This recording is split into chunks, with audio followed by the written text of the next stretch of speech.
I started my first business at 40, my second business at 60. I got married at 58. With founder of dClutterfly, Miss. Honey, I didn't have a business. I had a degree in art history. I'd been a waitress. I'd worked at law offices. So your memory of your dad is going to get infused with resentment instead of you. Burden. Yeah, like a burden. And I promise you, your dad wouldn't want that. No. I didn't know the business model. I didn't know anything. I had a consultant in the beginning who was great and got me to a great place. I think women are great business owners. Hi, everyone. Welcome to Empowered with Gina. And today we are going to declutterfly our life with founder of dClutterfly, Miss Tracy McCubbin. Hi, Gina. I'm so happy to be here. I found you online and I was like, little girl stalking, a little girl crush. I know, girl crush. Hi, here we are. I know. We did it. I know. Amazing. Okay, so I was so intrigued, and we're going to jump in, but I was so intrigued when I saw you because I'm fascinated with not only decluttering and like, I watch Hoarders sometimes. Yes. And it's kind of incredible and awful at the same time. But the psychology attached to the whole process of decluttering, and you have created this business, a viable, thriving business out of it. And I just thought it was so neat that we connected online, and here we are. So I always start my guests with a question asking to describe themselves with 3 adjectives. Joyful, empathetic, curious. Great. Where did the young Tracy grow up? Who was she? I grew up in Davis, California, which is north of here. Yes. I'm a 3rd generation Californian, and we moved there because my dad was going to law school. So I'm the daughter of a lawyer also, so I'm good at arguing. Yay. Good. And a big component of my story is I am the child of a hoarder. So my dad has extreme hoarding disorder. Like real? Like real. Wow. Yeah. So Since you were a baby. It got worse, progressively worse as life went on. And it was also something that wasn't really till about the 90s. Nobody kind of was like, oh, you're a pack rat or you're eccentric. And so it's really like in the last 10 or 15 years that they've diagnosed it. It's now in the DSM-R. They understand that it's an anxiety disorder. I think, and a lot of people think there's an addiction component to it because there's a big.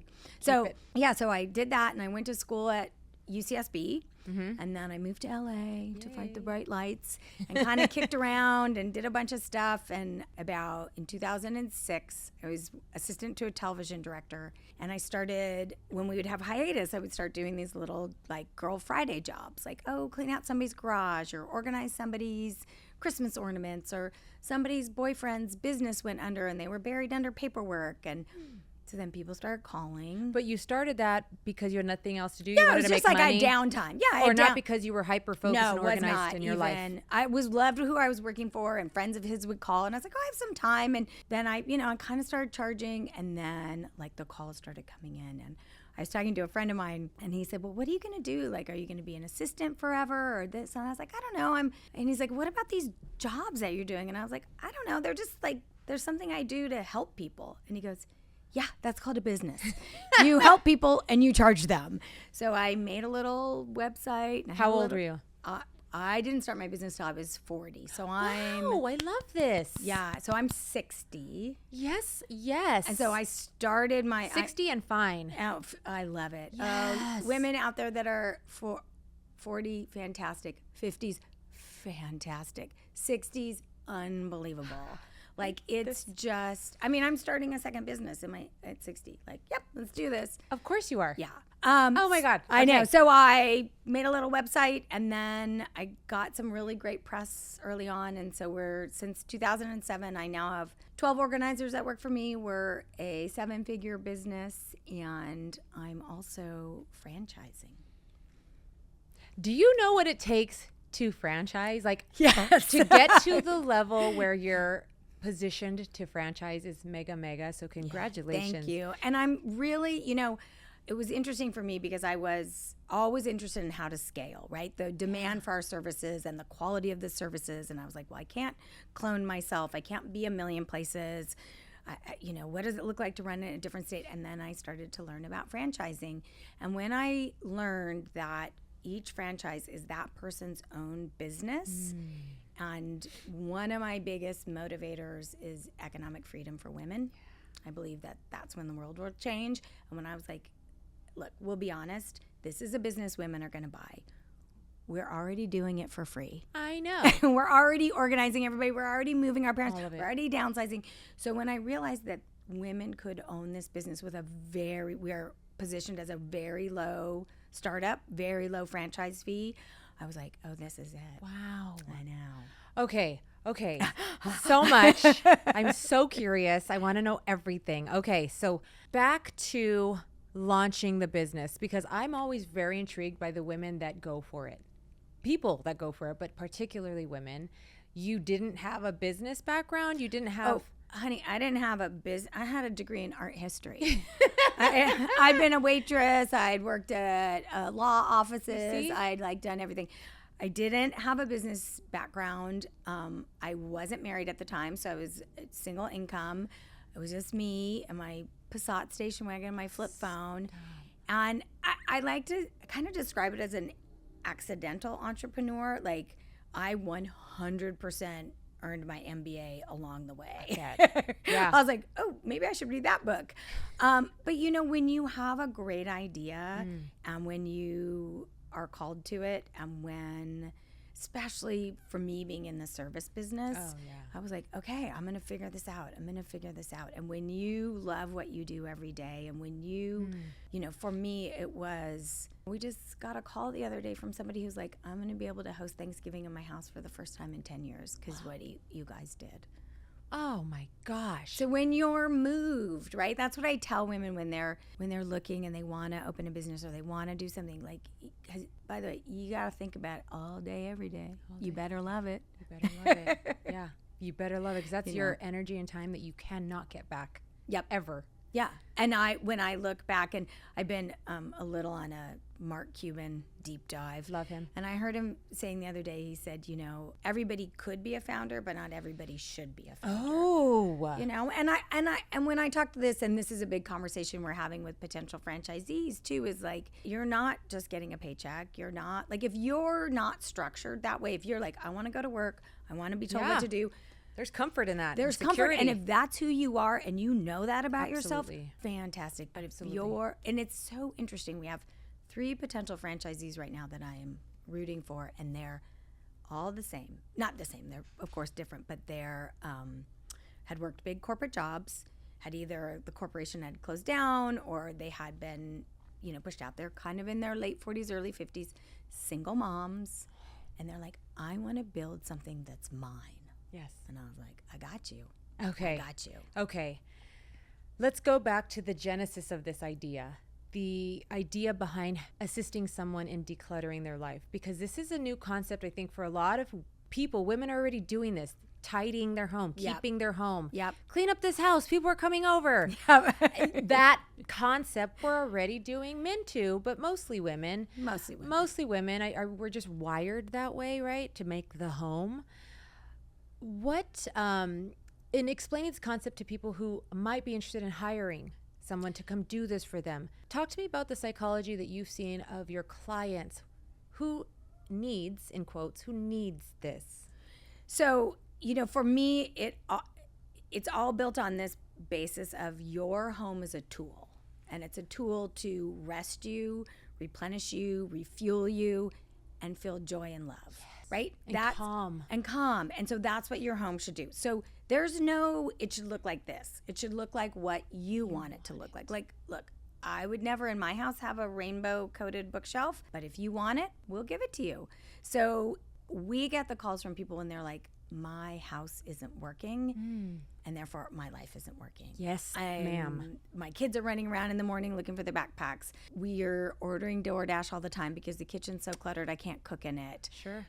I'm getting dressed out of the laundry basket. I stand in front of my closet and I cry. So for me, it's always about how do we make it work? And then there's the psychological. Yes. So did you have changes in your body? So the clothes don't fit anymore. I see for so many women, like I used to work and now I'm a stay-at-home mom, or I'm working part-time and what's my identity now? We work with a lot of seniors who are downsizing from a lifelong. So what's that journey for them? And then we look at a lot of things like, how are you carrying like what I call generational clutter? Like, are you the child of an immigrant?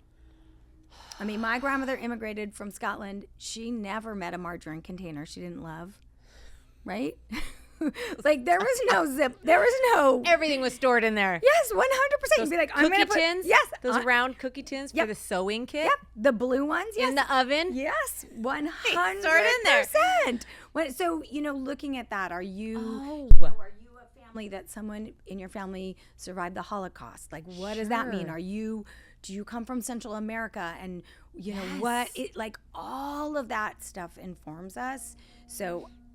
That I had a really like an awakening about. And then I know, growing up the child of a hoarder, I have just this empathy. I'm like, it's not easy. People come in like, just throw it all away. And I'm like, well, if they could, they would. Yeah. They can't. So let's get them there. And as a kid, just since you touched on it, did you realize something wasn't right? Yeah. We knew. How old? Probably 6 or 7 when my parents got divorced, and but it was always sort of, I don't know if you've ever dealt with someone in addiction or dealing with mental illness. Sometimes they kind of have a way to save themselves. They sort of are like always running ahead of it. So he was very transient. He would house sit or live on a houseboat. He would never get a solid place because the minute he did, he would fill it up. And so then it just progressively got worse. And then kind of in the 90s, we had to start attempting to deal with it. And it's funny. I have a beloved client of mine who's a Jungian psychiatrist. Wow. And we were working together, and he was like, I didn't realize I was totally in therapy. And he was like, I was telling him about my dad, and he's like, and he's very handsome. And he said, wow. He said, you took your psychic wound and you turned it into your life's work. And I was like, what? No, I didn't. I just opened a business where I help people throw things. Oh, yeah, that's what I did. Bam. That's what I did. Bam. And then I was like, okay. And when that came clear, I was like, oh, this is my life's work. Okay. So it's therapeutic for you. It's healing for you. Oh, yeah. I mean, the heartbreak for me is I can't really help my dad. He won't really accept help. Sure. So I go help other people. What does he say to what you do? Does he understand it? He kind of, for a long time, he sort of said I was a secretary or a bookkeeper, or it's challenging. Sure, absolutely. Challenging, so. And so you navigate through that by helping people who are accepting of it and who do, and you will change their life. And I'm going to this is a great opportunity for people. If someone is worried that they have hoarding disorder, that a family member does, first of all, they can come to my website. It's literally Tracy@dClutterfly.com. I have a ton of resources I can send you. There's ways to figure it out. There's a lot of help. There's a couple great organizations. So if someone's worried about that, please reach out to me. And what do you say? Because I've not really ever contemplated it, but hoarding isn't what we see on that show necessarily, where people have rats and piles of stuff. I know people who they go get storage units because they have to save their kid's 3rd grade t-shirt and every single scrap of everything or whatever, or in their house. It looks neat, but it's stuff. It's stuff. So there's sort of chronic clutter or there's emotional clutter. So my first book, Making Space Clutter Free, I break down what I call these 7 emotional clutter blocks. So these stories we tell ourselves, like things that keep me stuck in the past, the stuff I keep paying for, inherited other people's stuff. So that's kind of one, that's a whole thing in itself. And then clicking over to hoarding, it's a mental disorder. Absolutely. It's agoraphobia. It's, a version of it or sure. something. So sometimes it's like, oh, I'm such a hoarder. And I'm like, it's like me saying it. It's like people are like, I had 1 too many glasses of wine. I'm an alcoholic. You're like, well, it's not really the same. I also am trying to have a conversation so that people understand the difference, and if someone dealing with it. Well, that's what I'm saying. Like I've never had to think about it. Right. But your business obviously offers a service, but it also opens it up to that conversation where every single one of us knows someone who has maybe some iteration of that going on. So it's a gradation scale. Also, as your life changes, sometimes it can kick up. If you're dealing with emotional losses, trauma, it can, then there's a really interesting thing that we're seeing now, because we work with so many seniors, that people are like, oh, my dad's a hoarder now. And I'm like, is he? Or Is he depressed because your mom passed away? Are they not able to do what they used to? So it's like everything. It's just, we're talking about it now. Yeah. It's like we're finally talking about ADHD. Jeez. We're finally talking about neuro differences, which is amazing, right? Like, we're not a one size let's fits figure out all. the tools we can use. And let's use it to your advantage. Done. Exactly. I remember when my dad passed, I don't know if he was a hoarder, but he kept everything. Right. So maybe he got some on the gradation. But he kept everything. I know, but I want to ask you some question about it. So how old was he when he passed? Probably 70. So he was born in like 1930? Right. Okay.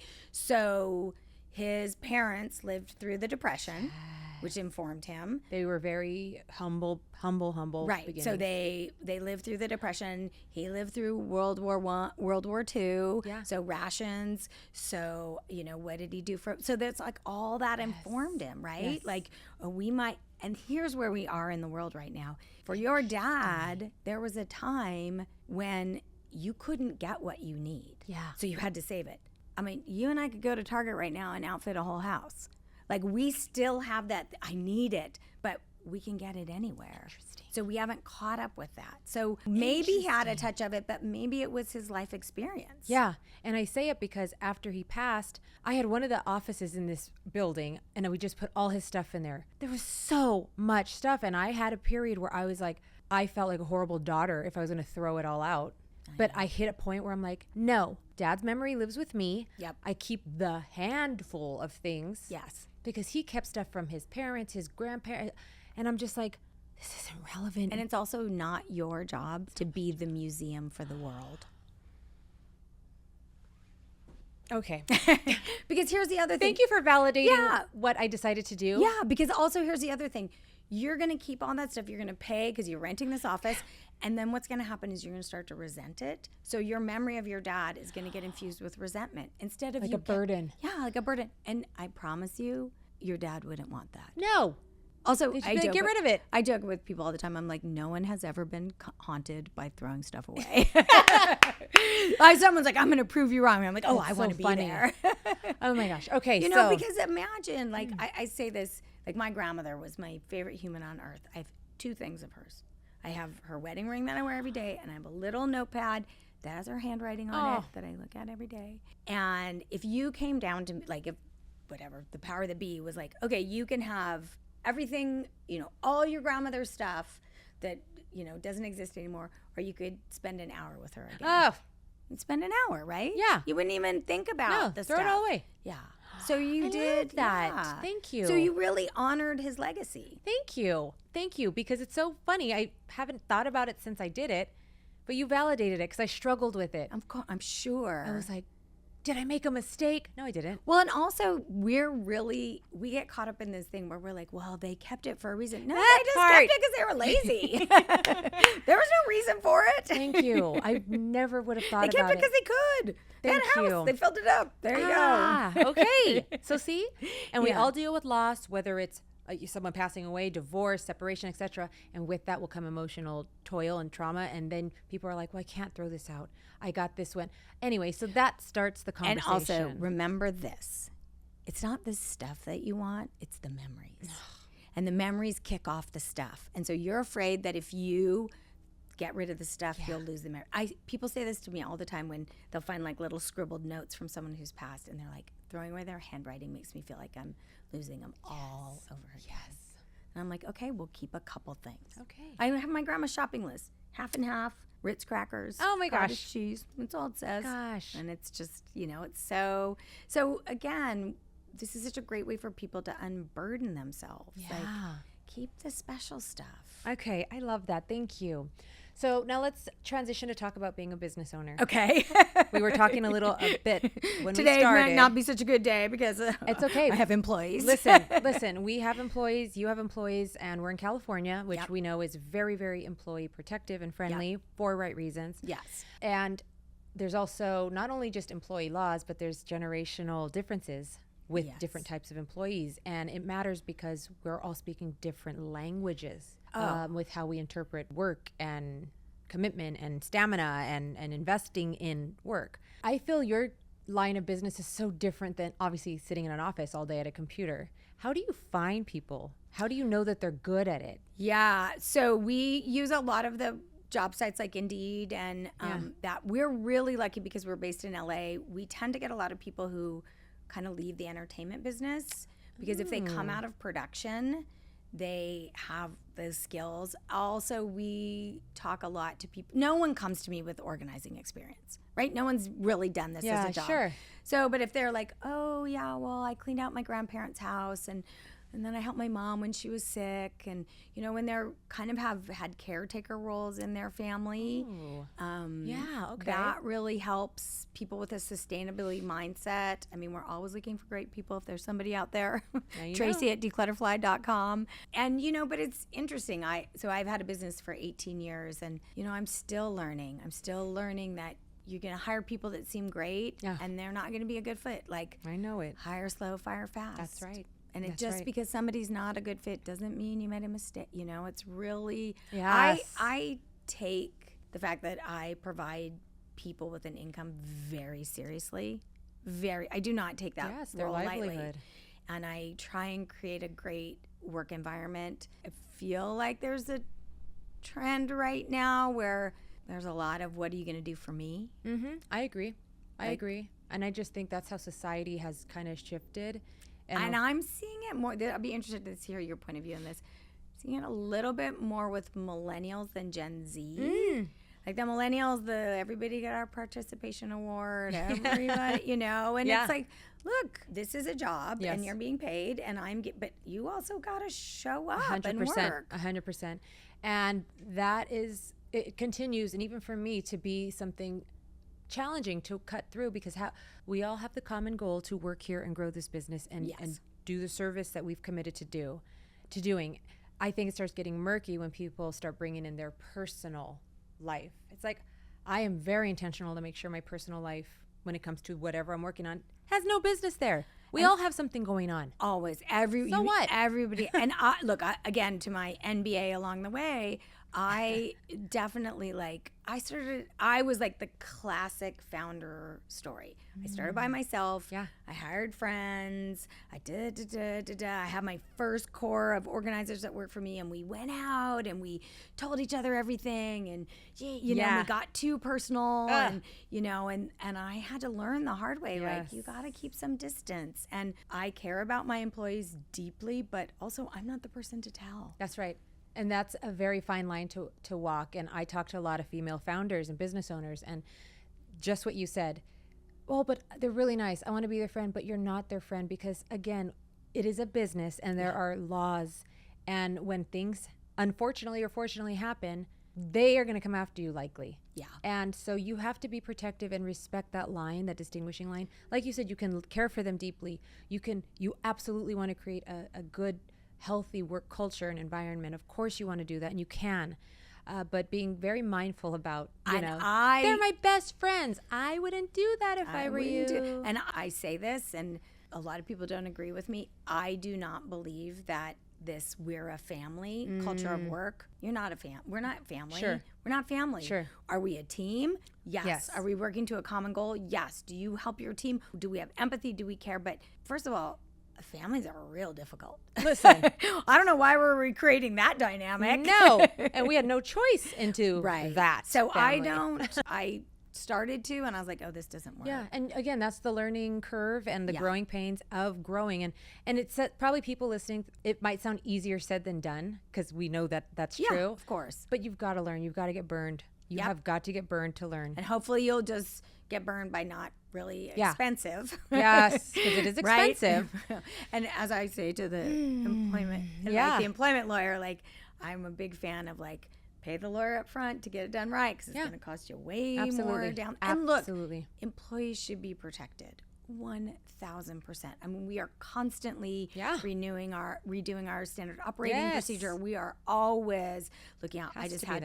We just had to get all new insurance, and we're having a meeting with a new insurance agent for the team to learn what's covered and what's not. It's vital. You have to do it. Like, so they know, because my team is so helpful. They'll be like, that's okay. We'll lift that marble table. I'm like, no, we won't. No, don't do that.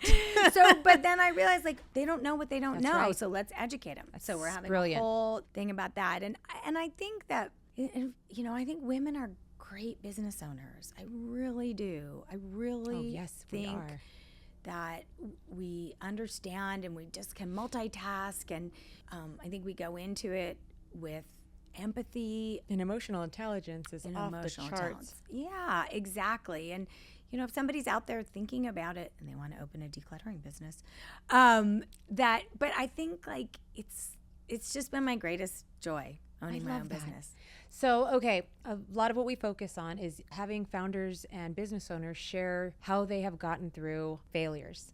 Because the failures is where people will stop. They have the dream, but they've had maybe 1, 2, 3, or a litany of failures, and it's just too much. Because we know how too much it can get. Yeah. What do you tell yourself in those moments? So, one, there is no, I'm a skier, a ski family, and in skiing, if you take the chairlift from the top of the mountain back down to the bottom, it's called downloading if you're exhausted. And our family, you're like, oh, there's no shame in downloading. So if you're like, I can't do it anymore, great. Yeah. Like that, there's no, like, you can't, it's not like if you're just like, this is too much. Just know that, like, there may be a time to say, like, I'm going to tap out. And that's okay. Yeah, and that's okay. But I will also say, if you have a value-driven or a mission-driven company, that's what's going to get you through. Yeah. Because you know what? You're going to make the money again. That's right. You'll get the credit card will raise most of it's money stuff, right? Really is. And so I just find if you're really just be so clear of what's the value, what's your mission, what's driving. For me, our whole goal is to change people's relationship to their stuff and to help. And that's what gets us out of bed. And those are the phone calls, and that's the stuff. And, and do you love it? Like, I love it. Like, I had to be on a job site the other day, and I was just like, there was a part of me that was like, let's just say the franchise, like, crashes and burns. And I was like, I'll just go back to organizing. I love it. You love it. Gosh, what a gift. Like, how wonderful. Yeah. And I've heard, like, it's freedom. Yeah. I'm like Baked by Melissa, who has those mini delicious cupcakes. Love. And she's just like, I still like to make cupcakes. So I think one, reevaluate how real the failure is. Is it a failure, or is it a misstep, or is it a mistake? Or your ego. Or your ego, right? So, and how disastrous is it? Like, you hired the wrong person, you got to let them go. Okay, it's some drama, but that's not the end of the, how does that, and we're so hard on ourselves. And so what, how are you going to handle it? Like, we've just gotten down, like, we're like, yep, they're not a good fit for the company. Done. Quick. Does it make you a horrible person? Does it make you mean? Does it make you? Nope. And it's just, and for us now, good enough doesn't cut it anymore. Thank you. We used to be like, oh, they're good enough, and I'm going to help them. You wait until you find the right fit. Right. And if they're also, think how if you're somebody who's working and your work is valued, it's like, yeah, you're good enough. Oh, I know. That's a good point. Right? I don't want to be somewhere where do you they're want to like, date someone who's like, yeah, you're good enough. All right. That's it. I mean, I dated plenty of those, and I was like, yeah, same girl. We won't talk about that part, though. Yeah, exactly. So I think reevaluate your failures. Find a community of other business women. Yes. Like, and they don't have to be in the same. No. Like, I have I just got back from a summit of 500 personal organizers, and I was just like, okay, oh wow, we're all find a community, talk so you can talk about it. The people, because a lot of us you're like, oh yeah, we're all dealing with this. Yeah, absolutely. And like you and I, totally different business industries. We can connect immediately about how we do it, what are our challenges, what are you doing, how do you do better? How are you handling this? Yes. And I think it's really interesting, and this is also something else I've noticed. I'm in the middle of raising some capital, which is a whole other thing. And it all started, my girlfriend started a company. She makes the first energy bar for women in menopause. Oh, Menowell bars, shout out. And she came to me to invest. And I said to her, I was like, I have never, I mean, I was 50 something at the time. I was like, in my life, running a very successful business, no one has ever come to me and asked for me to invest. That's a very good And I'm point. like, and those dudes are out there on the golf course every weekend. They're like, hey, my buddy has this really great idea. You want to give me $1 million? Okay. Like, you're right. It's just, and so for women, I think that women investing is super important.